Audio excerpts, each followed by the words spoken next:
Hello મિત્રો, હું રાઠોડા ફરી એક નવા વિડીયોની સાથે આવી ગઈ છું.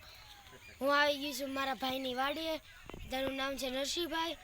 તેની વાડીએ કાકા આવી રીતે છે અને તેની વાડીમાં ઘણું બધું શાક બકાલું વાવી ગયેલું છે. તે બધા જ શાક બકાલાના જોઈને બતાવીશ.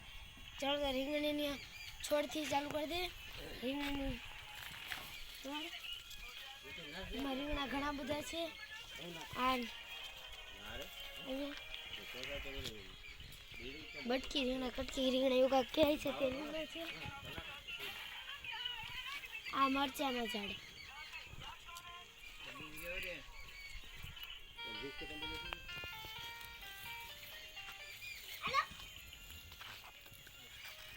અહીં ટમેટીનો વેલો છે નીચે, તેમાં ઘણા બધા ટમેટા આવ્યા છે.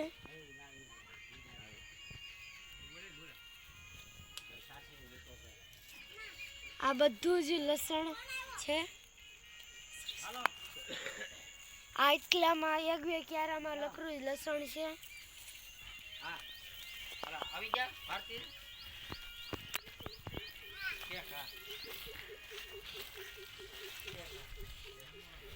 આ છે મકાઈનો છોડવો, તેવા ઘણા બધા છે. આ બધા ચણાના છોડ. અહીં પણ સાઈડ ડુંગળી છે, પેલી સાઈડ લસણ છે. અહીંયા પાછળ મેથીના છોડ પણ છે, તે પણ સુકાઈ ગયા છે.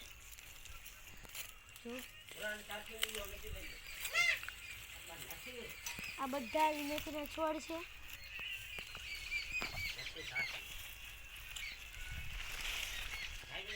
પાછો એક ટમેટીનો છોડ આવી ગયો. આંબાની સાઈડ ચણાના છોડ છે, તે પીળા થઈ ગયા છે. આંબાની સાઈડ હજી લીલા છોડ છે. તેવા અહીંયા ઘણા બધા છે મકાઈના છોડ. ચાલો તો અહીંયા પણ ઘણું બધું લસણ છે. આખા બગીચામાં, આખી વાડીમાં ખાલી આ એક જ આંબામાં કેરી મોટી મોટી આવી છે, તમે જોઈ શકો છો.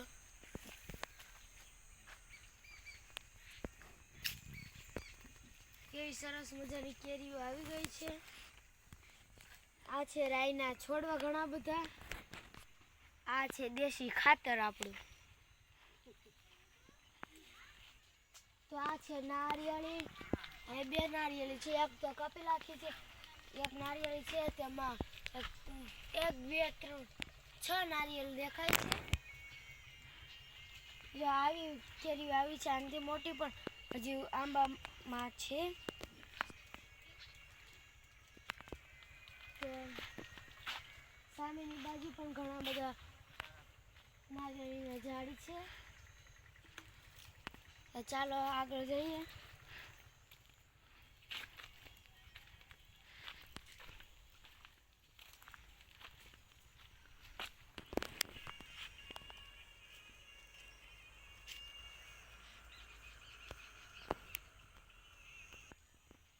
તો તમે જોઈ શકો છો, આંબામાં તો આવડી ચીરી આવી છે.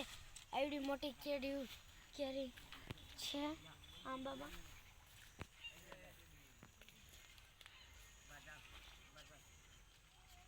ચાલો હવે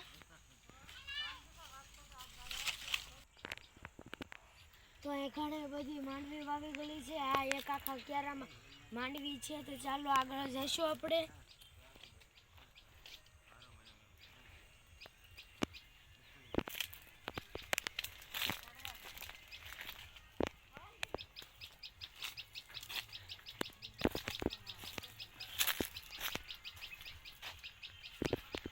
તેવી રીતે ઘણા બધા આંબા છે, તેમાં કેરીઓ પણ આવી ગઈ છે.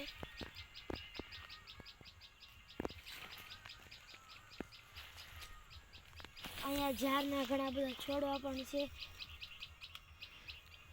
આ ઝાડના ડુંડા છે, તેમાં ઝાડ તો જો તમે કેટલી બધી છે. ચાલો તો આગળ જઈશું.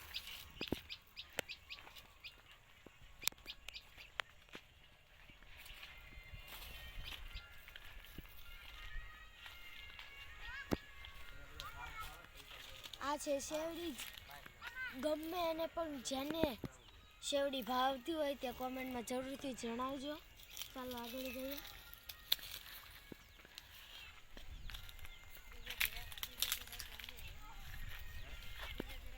તો આ છે દાડમડી. વાહ કાળું બિલાડીનું બચ્ચું તમે જોઈ શકો છો કેવું દોડીને ભાગી ગયું છે. જી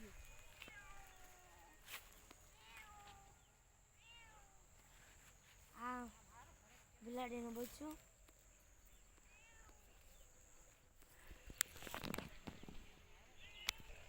આજનો વિડીયો મારો અહીંયા જ સમાપ્ત થાય છે. જો તમને મારો વિડીયો ગમ્યો હોય તો લાઈક કરો, શેર કરો અને તે જ રીતે નવા ઘણા બધા વિડીયો જોતા રહો. જય શ્રી કૃષ્ણ.